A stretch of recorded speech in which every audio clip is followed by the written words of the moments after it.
From where? Are we doing it? Are we live? Yep, yeah, we got it. Perfect.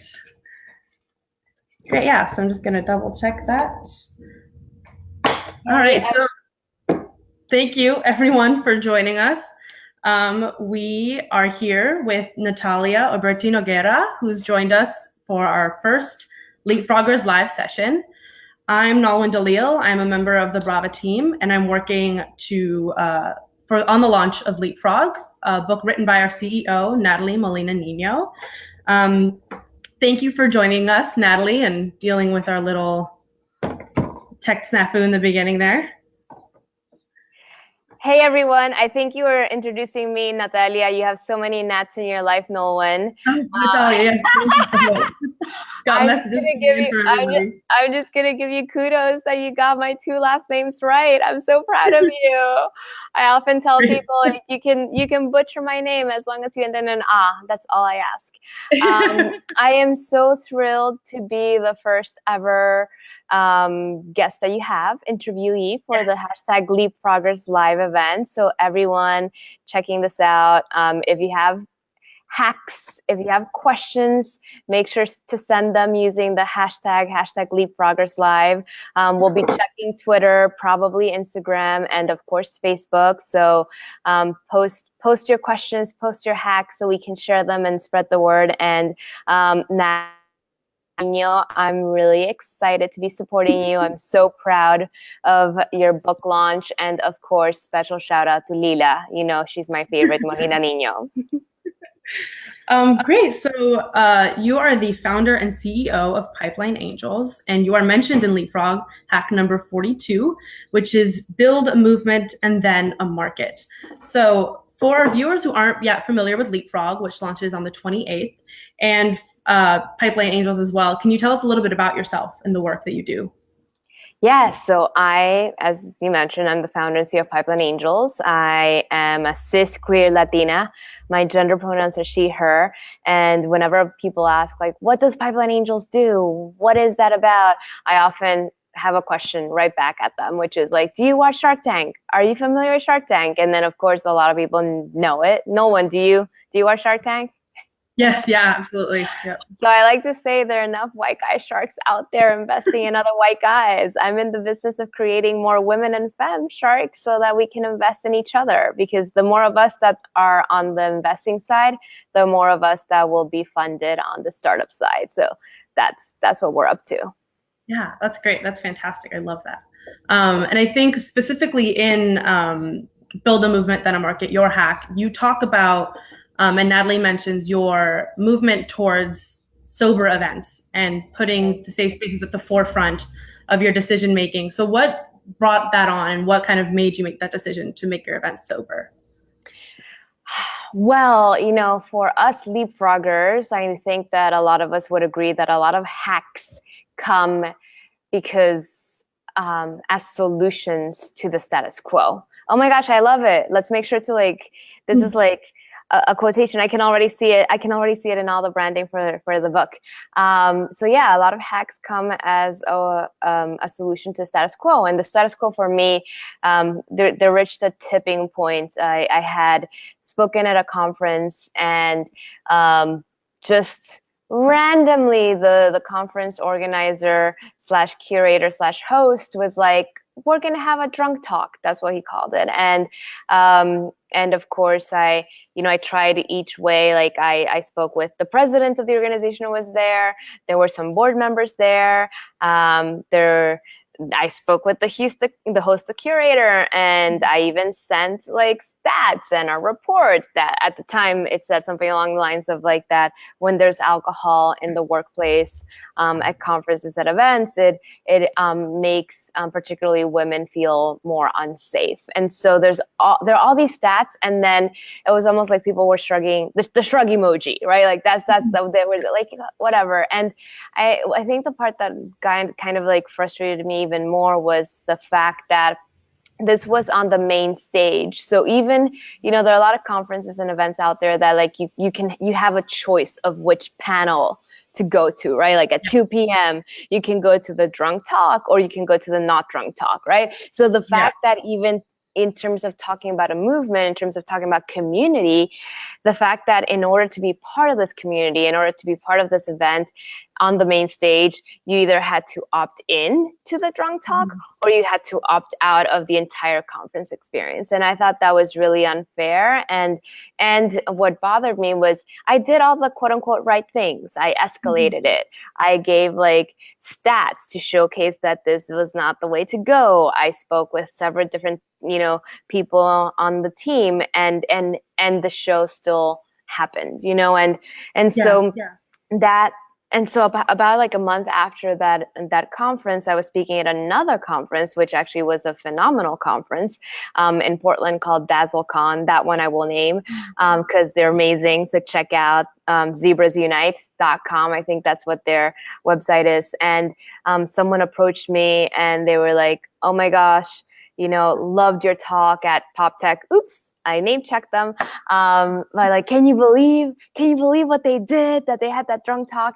And I was like, whoa, it's not just me. Other people are still thinking about that. It's not like it happened and it was forgotten. Like it made a negative impression on a lot of people. And so that's when I told myself, I realized, and by the way, like just kind of like another flashback, I had spoken at another panel at another event a few years back, and they had a bar at this event. And so I went to get some water, and the bartender was like, are you sure you don't want anything else? And I was like, yes, I just want water, thank you.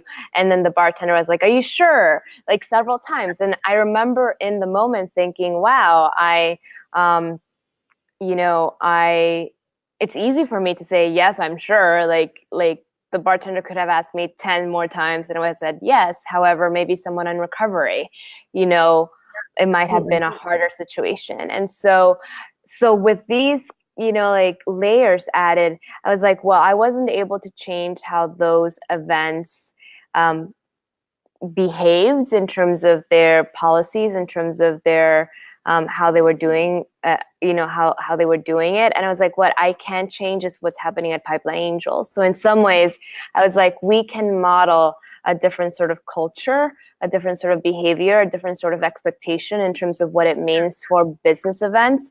And one of the more moving things was the feedback that we got after we announced our alcohol-free culture, and specifically emails and tweets and messages from a lot of people in recovery who are sober, who said that this was the first time that they felt comfortable and excited to go to a professional event, because they often have to put themselves in a precarious situation just for the opportunity to network. And there's studies out there that showcase that your next promotion or a stretch assignment or getting FaceTime with like the boss, etc., those happen at social/professional networking events that have alcohol. And so I wanted to create the situation that was all about like people opting out of these unsafe environments into one that is like we're opting in to this space that we're creating in a very intentional way. And I have a friend, Sabrina Hersey Isa, from Bold Media, and something else that came up in our conversation is that there are people, it's not just about like people who might be in recovery or people who don't drink. It could also be people like due to faith and religions. Like there are different reasons why someone might not be into having alcohol in like mixing with events. And so I'd say it's funny that you brought that up, because in some ways it's like I remember someone asked like, oh, like oftentimes when people create these new policies, it's because, oh, there was an issue, so you had to create this new policy. And in some ways there were issues outside of Pipeline Angels, and what I wanted was Pipeline Angels to model a different way that you could of what success means, for an event. Yeah. So instead of being a response to something it's proactive. It's about leapfrogging a situation. Yeah, exactly. Great. Yeah. And did you have any like notable pushback? Because I think like as you meant, like kind of drinking can be a big part of the culture of business and specifically conferences and events, like, did you have anyone whether within Pipeline Angels or outside, push back and say, we're not going to have as much success if we do this, and people aren't going to want to come to our events, or that kind of thing? So it's interesting because number one, just in terms of our demographics, we work with women and femmes. So anyone identifying with womanhood, cis, trans, third gender. And so even in terms of when we think about a lot of these, events and like when alcohol is in a situation that is creating, and this is where I would say it's not creating, but maybe people are using alcohol. They're throwing alcohol under the bus, because actually it's people who are, being harassers, etc. Oftentimes it is in situations where it's a more gender diverse demographic, like i.e. there are tons of guys there, right? And so what's interesting is that there wasn't a need in the sense of like, things are getting out of, place, etc. There wasn't a need for us to have instituted the policy. And so what we've actually had in terms of feedback is just a refreshing conversation around how alcohol doesn't necessarily, like, who said that alcohol needs to be part of these, these events. So I think that what has been more is like people, and this was my hope, that we could serve as a model, and then people saying, you know what, actually, I'm going to try this out at my company, or I'm planning an event and I hadn't thought that this could be something that I could do. And so that was really like the hope, was to inspire others to rethink what success means, and why does alcohol have to be part of like the success formula, for great events. Yeah, that makes a lot of sense, and kind of wondering where that comes from and how that. But so I'm just going to shift gears a little bit and ask kind of a larger entrepreneurship question. And what advice do you have for underestimated entrepreneurs who are looking for potential investors? How can they kind of get that going, get that started? So number one, obviously shout out to Arlen Hamilton, who is actually going to be one of the future leapfroggers you're going to be interviewing from Backstage Capital. The reason I love the word underestimated is especially Arlen has this fabulous shirt that has the word underrepresented crossed out, and underestimated is instead added underneath. And it's so much about, hashtag language matters. It's about reframing. It's about how people think about situations. And so with that, with that preface, in terms of just advice, I'd say I'd say the people who need more advice is the status quo. Like how should you be valuing underestimated founders? Why? And because there's a lot of conversation regarding, okay, so we need to learn the game, learn the rules as underestimated founders, all these things, and yes, we need to do that. At the same time, we also need to acknowledge that the game, in as much as even if we learn the game and learn the rules, we still have to wait for those gatekeepers to invite us into the game. And so that's what Pipeline Angels, what they did was really about creating new games, right? Creating new games that had accessibility and access at the forefront, and that we were thinking about inclusion from the beginning, and that intentionality is important. I'll say something else, in as much as I just said that, I'll be provocative and turn it on its head again, which is that what Pipeline, what our members really are doing, they are the friends and family round for a lot of entrepreneurs who don't have friends and family, who don't have that early critical capital injection. And one of the, I'd say, value adds that our members are providing is that they are helping these entrepreneurs create a runway to actually make it in the status quo. And the reason that I think it's really important to create new systems, create new games, and also we still have to, work within the current systems, is that there's a lot of money stuck in the status quo. And so how can we And that's one of the reasons that I love this book, and the concept that Natalie has regarding, leapfrog hacks, is because it's acknowledging that there's still a lot of hacking that we need to do to make it in the status quo, and knowing that, how can we share this knowledge so that so that we can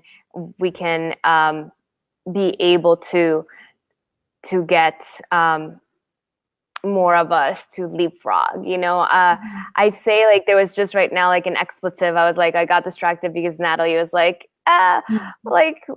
expletive, the friends and family round. And this is where I'd say one of the reasons that I'm so excited to support Natalie is that we differ. I actually believe that the friends and family round is important. And that's why I'm creating more friends and family for entrepreneurs who don't have the friends and family round. It's important for us to have that early support. And so the other way to go about it, which is like what Natalie's bringing up, is like, okay, so if we're not able to create, that support, what other options are out there? I believe that there are tons of people out there that still can be activated to serve as the friends and family, and that's the work that I'm passionate about doing. And at the end of the day, I view it as economic justice, because what we're talking about is redistributing wealth so that there's more of us that have an opportunity to co-create it. Because at the end of the day, that's what, like, investing is about. It's about creating more wealth. And so for me, I want to make sure that those of us, as using Arlen's word and the word that you mentioned, those of us who are underestimated, we get that chance to create, to be part of creating more wealth for our communities and bring that back. I say the only other thing that I just remembered was Frida Caper Klein from Caper Capital. She has this saying, which is a very, like, vivid / visual one, which goes back to the whole leapfrogging, which is that we need to start rewarding those who start at third base as if they had hit a home run. And so in some ways, like, that visual, already some people are starting off in, I'll be generous, second or third base, not just third, second or third base. But at the same time, what I love about the word leapfrog, and leapfrog hacks, is that a lot of us are not starting, like, at second or third base. We're not even starting at, like, from the, it's almost like we're, like, negative. Like, we're starting outside of the field. Like, how do we actually get into the field? Like, where do we get like the bat? We're like, and so that concept of us being able to share these hacks so that we can leapfrog and kind of then have, like, a chance, have a chance at making it in the status quo is so powerful. Yeah, definitely. And how would you say that your experiences as a Latinx founder have shaped the way you run Pipeline Angels? How has that kind of idea of starting not even on second base, first base, home, but outside the field, how does that impact the way you run Pipeline Angels today? Yeah, so number one, thank you, shout out. Latinx is, like, I love that word, especially because it's once again, I said #language matters. And so Latinx is really for those hanging out with us right now who might be like, what are you talking about? Is a really, it's a word that is more gender inclusive, and especially for non-binary people who, we have Latina, we have Latino, and then there are Latinx, non-binary peeps that they might not use Latino, they might not use Latina. And so Latinx is that inclusive word that makes sure that we're representing that broader community of Latinx people. So, like, shout out, Nolwenn, thanks for making my day.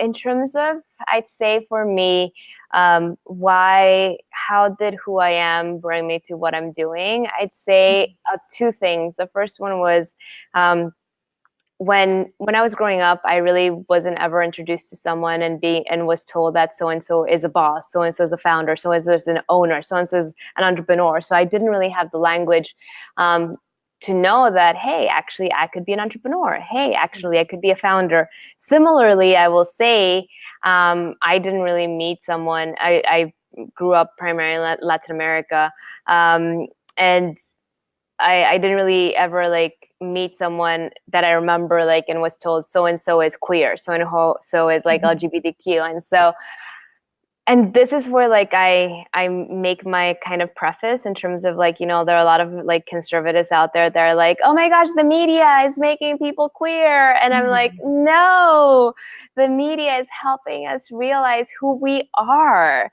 because with examples, with stories, and shout out to another white Latina, Jennifer Lopez. I think one of the most amazing things that J-Lo has done was executive produce The Fosters, which is, I don't know if you've come across that show, which is a phenomenal show. And it really happened thanks to J-Lo. I think it was her aunt maybe who's LGBTQ. And so the fact that she knew someone in the community and wanted to help amplify the message that #love is love is so powerful. And so for me, being one of it's really hard being an entrepreneur.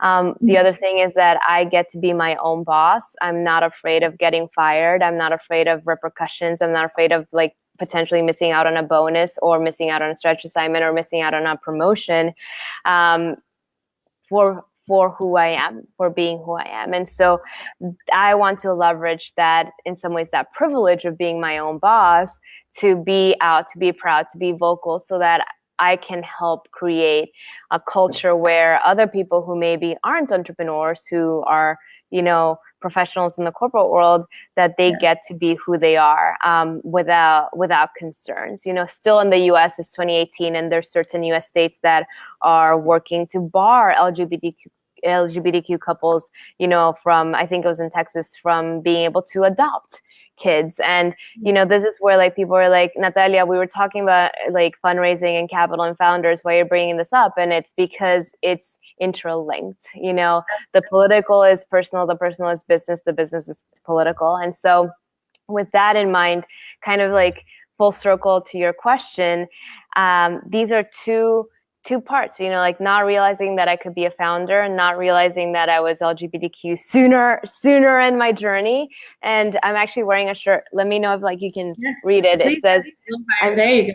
There it is. I'm changing the face of angel investing. And so one of the reasons that our tagline at Pipeline Angels is so literal, like we're literally changing the face of angel investing, is because I want, even though I didn't have those role models while growing up, letting me know that I could be a founder and entrepreneur, I want to make sure that for those out there, that they have so many role models to consider, like, hey, actually, I could be an angel investor. Actually, I could be doing this. That's something that I think is really important. Marian Wright Edelman says, you can't be what you can't see. And so I'm so proud of our members that they are both they're becoming these angel investors, they're starting this angel investing journey, and they're also becoming symbols and hubs for their own communities, because oftentimes they might be the first and only angel investor that they're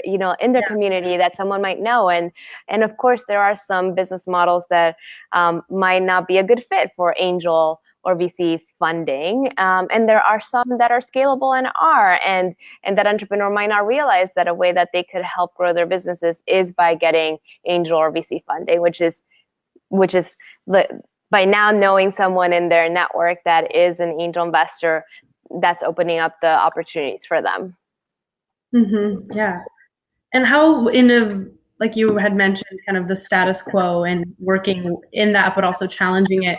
How do you build a trusted brand in a field that's so dominated by a demographic that's different than your own? You're so diplomatic, Nolwenn. You mean by like cis straight white guys, right? Those are the ones you're talking about? We'll go. Yep. I'd say, so you mentioned the word trust.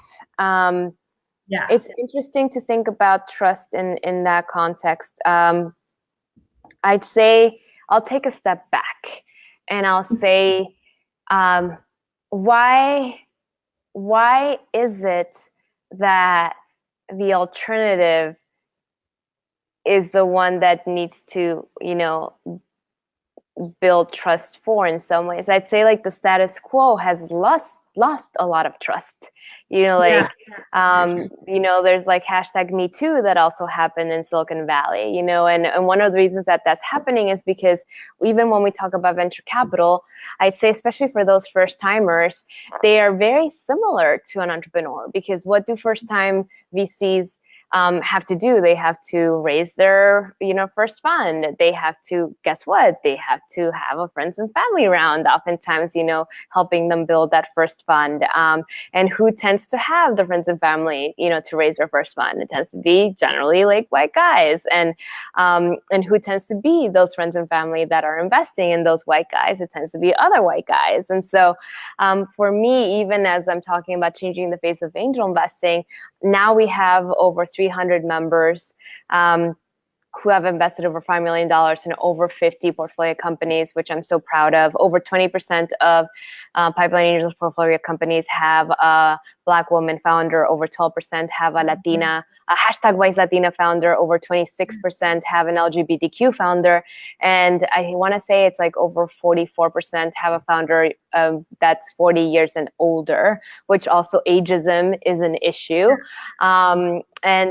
And a lot of our portfolio company founders fall into more than one. So, for example, like we have Stephanie Lampkin, founder of Blendor, queer Black woman. So like more than one of those buckets, and so we have. One of the things that for me was important was like there's a lot of conversation about pattern recognition, about pattern matching, and that like people invest in what's familiar, people invest in what looks like them. And so I was interested in turning that on its head and in saying, okay, if we invest in what looks familiar, if we invest in what looks like us, let's get more of us on the investing side, because we're probably going to be more open about investing in more of us on the entrepreneurship side. And so our members reflect that. I want to say, I have it right in front of me because I want to make sure that like I give you the like the breaking news stats in terms of so in terms of our members. I'll start with the depressing stat, because like that one is like, I think it's something like the Angel Capital Association came out with a study that said that in the US, here it is, 1.3% of angel investors are Black, 5.7% are Asian, 2.3% are Hispanic, which I think Natalie and I both agree that we prefer Latinx to Hispanic. So that means that close to 90% of angel investors in the US are white, which is like pretty depressing in terms of lack of diversity. And so with respect to our 300 plus members at Pipeline Angels, 13% are Asian, 18% are Black, 7% are Latinx. Especially, those numbers still, I want them to grow. However, they're more than double the status quo. And so when we think about trust is also, does someone see themselves in the community? Are you represented in the community? And so that's what we have. We have the community represented on both sides of the table, and that is actually in some ways one of the first steps, or hacks, should I say? One of the first hacks to build trust is to actually have the community that you are, you're focused on, be represented in the leadership, in who is making, in the decision makers. Like that's a big. If you do that, you can leapfrog a lot of stuff. Yeah, oh my gosh, I hope Natalie like is proud of like all these ways that I've been able to integrate the brand, Yeah, fantastic. And in building the idea of having people see themselves as a company, have you ever had moments of doubt or moments where you kind of come up against a wall where you're not quite sure how you're going to get over it, and how have you kind of conquered those moments of doubt? And any advice for someone who thinks they just can't get over that wall? So I'd say a few years ago, I was on a judging panel for Startup Weekend, and on the panel was this white guy, a co-founder of and we were like both like, you know, judging pitches that weekend, and we were talking, and I might have mentioned, you know, I'm Colombian, you know, and like and of course, you know, like then like white people will be like, oh, I've been to somewhere, like that generally happens. And so it's like, oh, I was in Panama. And I asked him, oh, what were you doing in Panama? And he very seriously, and I want to say this again, just in case, you know, for our audience, this was I was a judge. He was a judge. We were on a panel about to judge pitches at this business entrepreneurship startup event. And he goes and says, you know, when I ask, what were you up to in Panama? And he goes and says, hard drugs, fast women.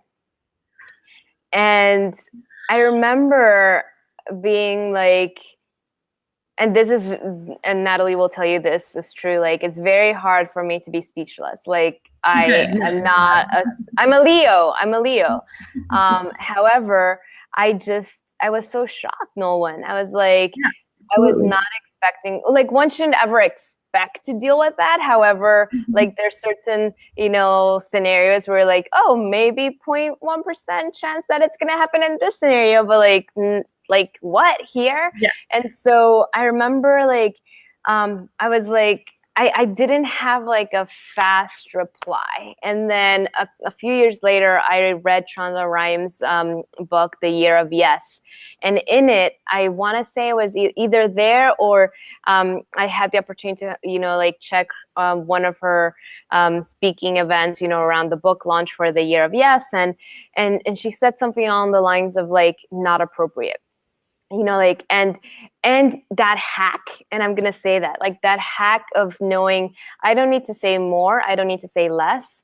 All I can just say is that's not appropriate, and just leave it at that, was so helpful. Unfortunately, it was like a little bit too late for me to like leverage that hack in that moment. However, even knowing that that's enough, and like you don't need to like actually like go into details, just like just calling it out in such a simple way was such a helpful hack in terms of knowing how to manage. And unfortunately, there might be future situations of like isms, you know, whether it's, you know, like ableism or homophobia or like Islamophobia or like racism, you know, like sexism. There's so many to choose from, Nolwenn.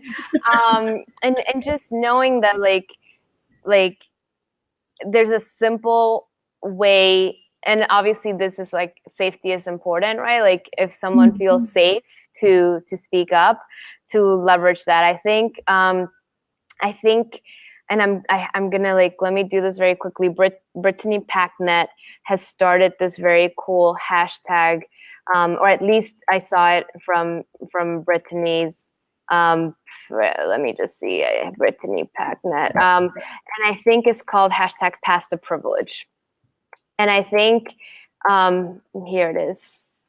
And so if anyone wants to follow Brittany Packnett on Twitter, the Twitter handle is Miss Pacyetti, and it is, let me find out. I'm like hoping that I'm remembering correctly. I want to say it's hashtag Pass the Privilege. And the reason I'm bringing up hashtag Pass the Privilege is because spend your privilege. Okay, there's another one. Hashtag spend your privilege is because in as much as I want to make sure that we're talking about, sometimes it might not be safe to speak up. I feel like a lot of people are hiding behind that, and actually it might be safe for them because they have enough privilege that it's safe for them to be able to speak up. And so just shout out to Brittany Packnett and the hashtag spend your privilege. And so anyone who's checking out, you know, this hashtag Leapfroggers live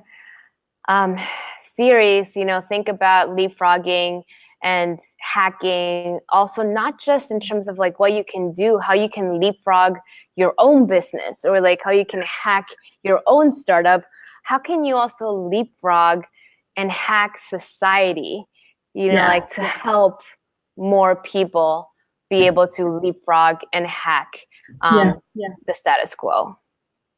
Yeah, absolutely. And bringing that not just into the leadership world, but then using that to kind of change the world that our lives in, and that in turn will help entrepreneurship itself. Definitely. So where does Pipeline Angels go from here? What are your goals, and what would you like to attain and create in the next few years?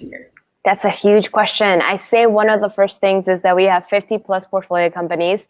And since most of them, I'd say, our members invested in them in the friends and family round, the favorite term that like Natalie loves, a lot of them are growing, you know, and the hope is like they are leapfrogging. And so that means that they some of them are in the follow-on stage, you know, of funding. And so helping create an ecosystem where we can also ensure that they're, pun intended, you know, getting through the pipeline.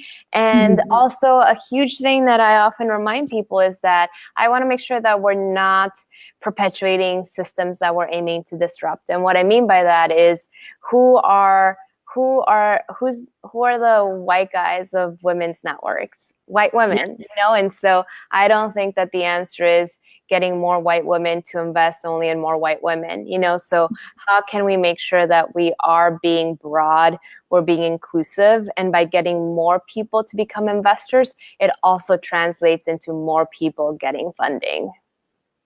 Yeah, absolutely. So I think we're gonna wrap up over here. We're kind of reaching our time limit, but I want to thank you so much for joining me on our first Leapfrog Live. It was a great time interviewing you. Thank you so much. We will be back next week at 1 p.m. on Tuesday with Nina Vaca, who is the chairman and CEO of Pinnacle Group. So I want to thank you again for joining us, and we'll see everybody else soon. Thank you so much. Nolwenn, before you say goodbye to everyone, also thank you for hosting, and congrats on your first ever Leapfroggers Live series event. So thanks so much for joining me. Bye. Great. Have a good afternoon. Bye.